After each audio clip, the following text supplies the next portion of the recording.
when I think about the hardest things to do in investment, for me personally, it's always the case that we tend to get a bit carried away by the mood of the markets, the mood of the people around us and so forth. And emotion is not always a good guide to investment. The sell-off we had in August was what I call a liquidation shock. And that means effectively that some fundamental event triggered off a whole cascade of kind of forced or automatic selling.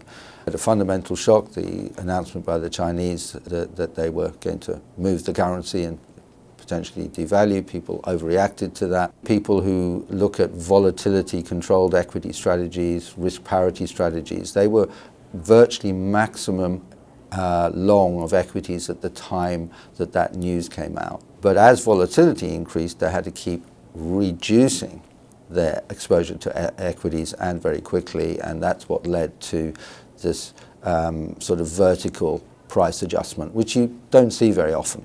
In fact, it's pretty rare. Towards the end of that period, when these systematic strategies were sort of in forced liquidation, i.e. the end of the quarter, end of September, risk appetite just touched panic. And that's consistent with the idea that people were getting a bit too gloomy about the outlook for growth, for profits and so on as we go into the end of this year in 2016. But I think that's where we're heading basically as we go into next year, is that things will improve on the global growth front and we'll see an improvement in equity markets and in investor sentiment. There are still a few risks. There's China, there's the Fed, there's whether oil goes down yet again. So I think it's absolutely understandable why people are fearful.